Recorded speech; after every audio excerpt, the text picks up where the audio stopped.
घेऊया बातम्यांचा वेगवान आढावा।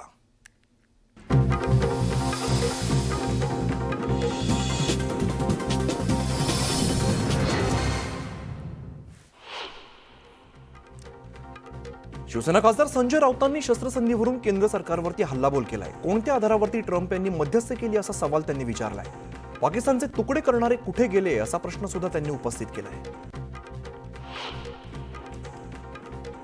पाकिस्तानला धडा शिकवण्याची संधी असताना माघार का घेतली असा सवाल संजय राऊतांनी उपस्थित केलाय। दरम्यान माघार घेण्याची काहीही गरज नव्हती असंही राऊत म्हणाले। भारत-पाक तणावाच्या पार्श्वभूमीवर दक्षिण रायगडच्या नगरपालिका तहसील कार्यालयांमध्ये कंट्रोल रूमची स्थापना करण्यात आली आहे। 24 तास हे कंट्रोल रूम कार्यरत असणार आहे। जळगावात शिवसेनेतर्फे तिरंगा रॅली काढण्यात आली। भारतीय सेनेचं मनोबल वाढावं आणि जवानांच्या शौर्याला वंदन करण्यासाठी ही रॅली काढण्यात आली। अमरावतीत एका नववधूने स्वतःच्या लग्नाच्या वरातीत हातामध्ये तिरंगा घेत सहभाग घेतलेला आहे। यावेळेला भारत-पाकिस्तान युद्धाच्या पार्श्वभूमीवर आम्ही भारतीय सैन्याच्या सोबत आहोत असा संदेश सुद्धा दिला आहे। पुणे विमानतळावरचं सगळं कामकाज आणि उड्डाण जी आहेत ती पूर्वपदावरती आली आहेत। आज 100 विमानं उड्डाण घेत आहेत। पुणे विमानतळ सुरक्षित आणि नॉर्मल असल्याची पोस्ट एक्स वरती करण्यात आली आहे। बीडच्या आष्टी तालुक्यातील तारकेश्वर गडावरती शुक्रवारी उपमुख्यमंत्री एकनाथ शिंदे आले होते आणि या ठिकाणी पोलीस कर्मचाऱ्याला सातारा इथल्या पोलिसांनी मारहाण करत शासकीय कामात अडथळा निर्माण केलाय। यांच्या विरुद्ध अमळनेर पोलीस ठाण्यामध्ये अदखलपात्र गुन्हा दाखल करण्यात आला आहे। सोलापूर कृषी उत्पन्न बाजार समिती निवडणुकीत माजी आमदार दिलीप माने यांची सभापती पदावरती वर्णी लागलेली आहे। 18 पैकी 15 जागांवरती सचिन कल्याण शेट्टी यांचा पॅनलने दणदणीत विजय मिळवला आहे। काँग्रेसचे प्रदेशाध्यक्ष हर्षवर्धन सपकाळांनी कराडमध्ये यशवंतराव चव्हाणांना अभिवादन केलं। काँग्रेस मुक्त भारत करता करता भाजप काँग्रेस युक्त झाली अशी टीका त्यांनी यावेळेला केली। मुख्यमंत्री देवेंद्र फडणवीस, उपमुख्यमंत्री एकनाथ शिंदे आणि सार्वजनिक बांधकाम मंत्री शिवेंद्रराजे भोसले आज सिंधुदुर्ग जिल्हा दौऱ्यावरती आहेत। मालवण राजकोट इथे नव्याने उभारलेल्या छत्रपती शिवरायांच्या पुतळ्याचं दर्शन घेणार असून पूजन सुद्धा केलं जात आहे। दरम्यान कणकवली तालुक्यातील करंजे इकडे माजी मुख्यमंत्री आणि माजी केंद्रीय मंत्री आणि विद्यमान खासदार नारायण राणे यांनी उभारलेल्या गोवर्धन गोशाळेचं उद्घाटन सुद्धा केलं जाणार आहे।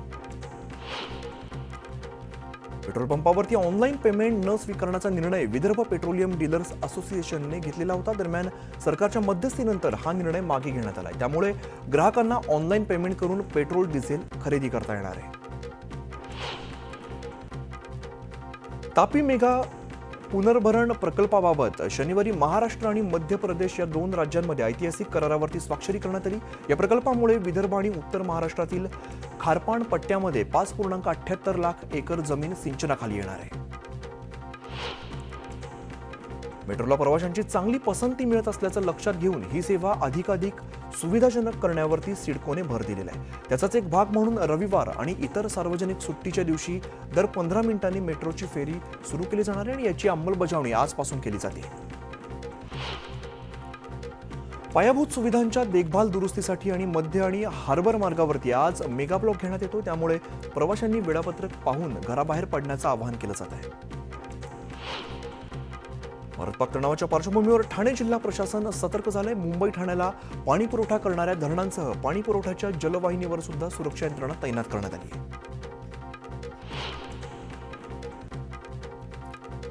नंदुरबारमध्ये पोषण आहाराचा दरीत कोसळलेल्या ट्रकला बाहेर काढण्यासाठी गेलेल्या क्रेनचा विचित्र अपघात झाल्याचा व्हिडिओ समोर आलेला आहे। 3 दिवसांपूर्वी शहादा ते धडगाव दरम्यान पोषण आहार घेऊन जाणारा जो ट्रक आहे तो दरीमध्ये कोसळला होता आणि याच अपघातग्रस्त ट्रकला बाहेर काढण्यासाठी आणण्यात आलेल्या क्रेनचा ट्रक काढताना विचित्र अपघात झाला आहे। भारत-पाकिस्तानात युद्धजन्य परिस्थिती असताना दुसरीकडे बीडच्या आष्टी तालुक्यात दौलत वडगाव यामध्ये अनोख्या पद्धतीने वाढदिवस साजरा करण्यात आलाय। चंद्रभान फसले यांचा 111वा वाढदिवस साजरा करण्यात आला। यावेळेला त्यांनी पंतप्रधान मोदी, कर्नल सोफिया कुरेशी यांच्या प्रतिमेला दुग्धाभिषेक घातलेला आहे। महाड तालुक्यातील महाप्रळ पंढरपूर या मार्गावर महाड ते महाप्रळ या मार्गावरील मागची गेली 5 वर्षापासून कासवगतीने कामं सुरू आहेत आणि खोदकाम आणि जुन्या मार्गावर पडलेले खड्डे पडल्यामुळे नागरिकांना याचा त्रास सहन करावा लागतोय. वर्ध्यात शिक्षक परिषद तक्रार निवारण समितीने आत्मक्लेश आंदोलन केले. शाळांचा संच मान्यतेचा निर्णय रद्द करण्याची मागणी या आंदोलनकर्त्यांनी केली. नाशिक जिल्ह्याच्या ग्रामीण भागात अवकाळी पावसामुळे शेतीला मोठा फटका बसला. तब्बल 3,307 हेक्टरवरील पीक आणि फळबागा उद्ध्वस्त झालेल्या आहेत. 527 गावातील 14,000 शेतकऱ्यांचं यात मोठं नुकसान झालं आहे. शिवसेनेच्या रायगडच्या जिल्हाप्रमुखांनी मंत्री उदय सामंतांकडील उद्योग खात्याच्या कारभारावरती नाराजी व्यक्त केली आहे. भूसंपादन झालं नसतानाही पाणी योजनेचा घाट घातला तर शेतकऱ्यांना विश्वासात न घेता पाईपलाईनची निविदा काढल्यामुळे जिल्हाप्रमुख राजा केणी यांनी MIDC कार्यालयावरती मोर्चा काढण्याचा इशारा दिला आहे. कोल्हापुरातील केसरकल ट्रॅव्हल कंपनीत सुट्ट्यांच्या कालावधीत तिकीट दर दुप्पट करत प्रवाशांची लूटमार केली जाते. एवढंच नाही तर बसमध्ये अस्वच्छता असल्यामुळे प्रवाशांनी संताप व्यक्त केला आहे.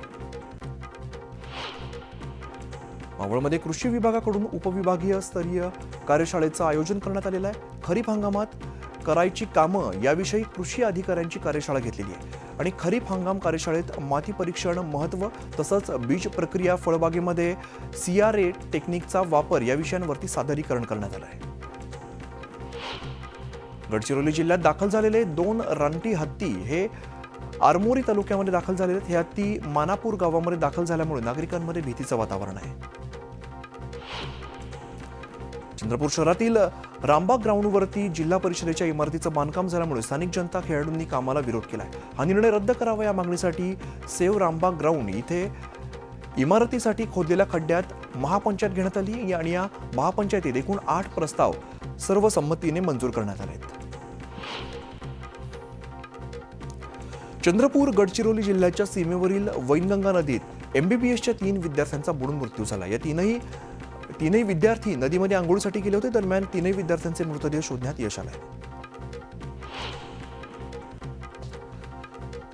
मावळच्या आंबीमध्ये लवकरच भव्य रुग्णालय सुरू केलं जात आहे. पुष्पलता DY पाटील हॉस्पिटलचं मुख्यमंत्री देवेंद्र फडणवीस यांच्या हस्ते लवकरच उद्घाटन होणार आहे.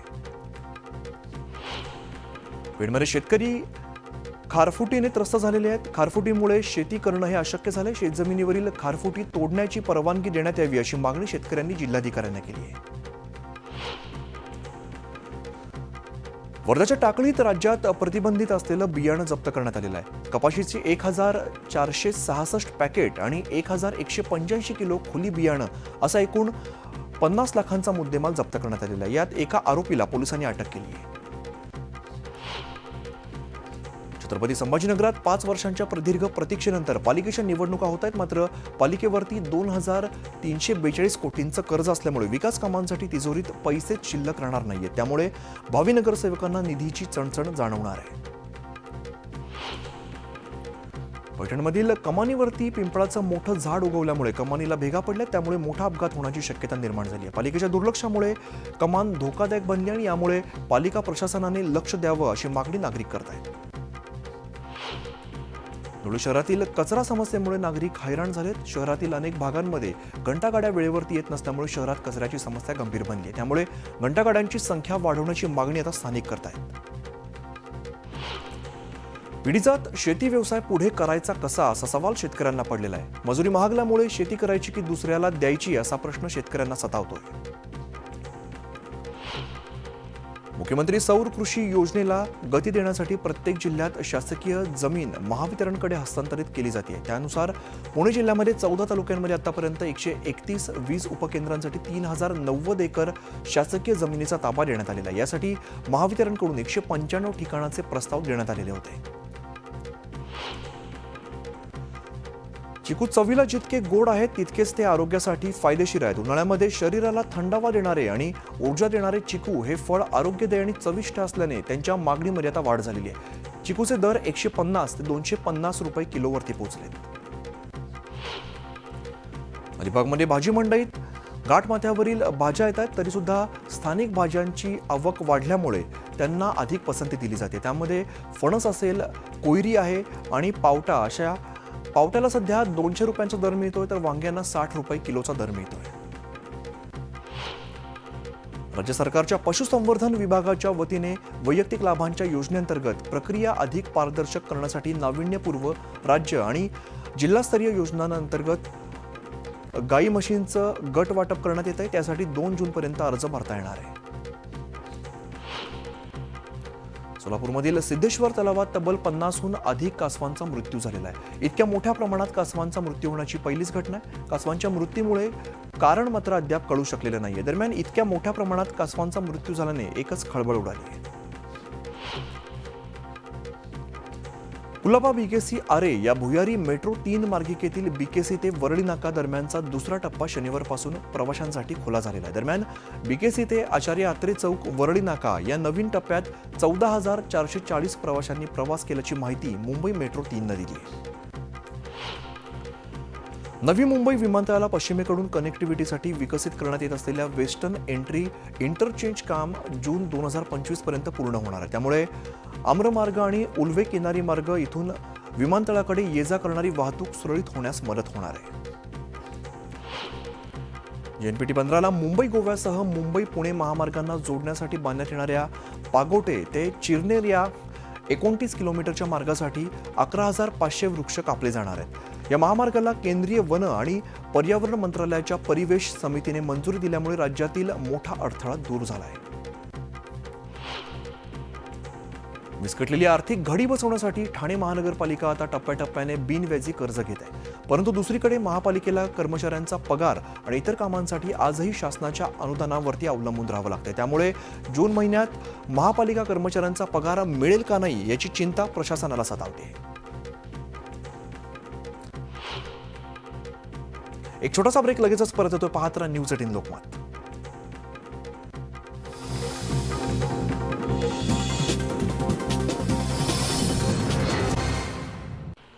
रत्नागिरी जिल्ह्यात अवकाळी पावसामुळे हापूस आंब्याला मोठा फटका बसलाय. त्यामुळे आंबा उत्पादक शेतकरी संकटात सापडलाय.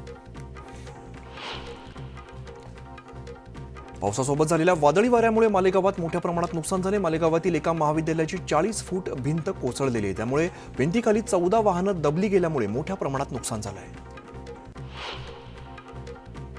मराठवाड्याला नेहमीच आसमानी आणि सुलतानी संकटाचा सामना करावा लागतो आणि अशातच छत्रपती संभाजीनगरमधील वडजी इकडे हतबल झालेल्या शेतकऱ्यांनी मोसंबी बागेवरती जेसीबी फिरवलेल्या. पाण्याअभावामुळे वाढत्या उन्हामुळे बागात जळत असल्याने जेसीबी फिरवण्याची वेळ या शेतकऱ्यावरती आली आहे.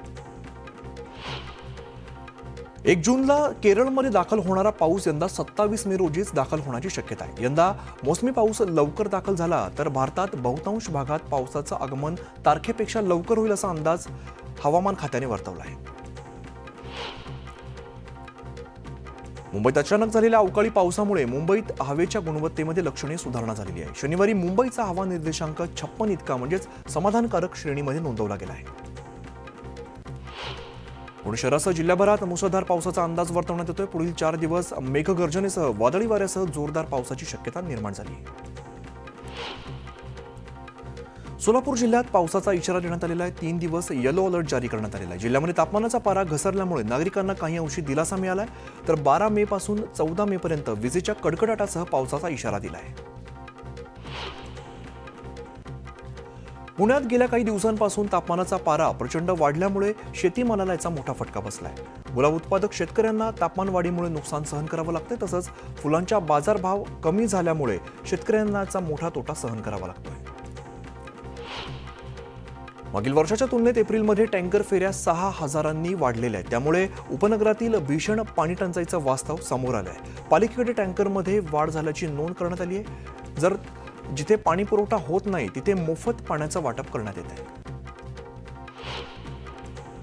एप्रिल महिन्यात उन्हाचा कडाका वाढलेला असून अकोले, शेगाव आणि कर्जत तालुक्यातील गावांना पाणी टंचाईची झळ सोसावी लागते. त्यामुळे तालुक्यांमध्ये टँकर धावू लागलेत आणि आजमितीस 7 तालुक्यांमध्ये 69 गावं आणि 362 वाड्यांमध्ये पाणी टंचाई निर्माण झाली आहे.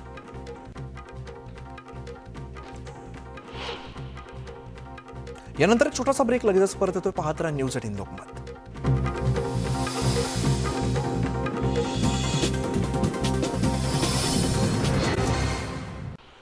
पुण्यातील शिक्रापूर तळेगाव महामार्गावर भीषण अपघात झालाय. या भीषण अपघातात 3घांचा जागीच मृत्यू झालेला आहे. बस आणि दुचाकीच्या या अपघातात 3घांचा मृत्यू झाल्यामुळे हळहळ व्यक्त केली जाते. तीन राज्यांच्या सीमेवरील करेगट्टा पहाडीवर माओवाद विरोधी ऑपरेशन थांबवण्यात आलेलं आहे. सीआरपीएफ, कोब्रा बटालियन या निमलष्करी दलांसह सगळ्या जवानांना परत बोलवण्याचे निर्देश देण्यात आलेले आहेत. यानंतर जवानांचा परतीचा प्रवास मुख्यालयाच्या दिशेने सुरू झाला आहे.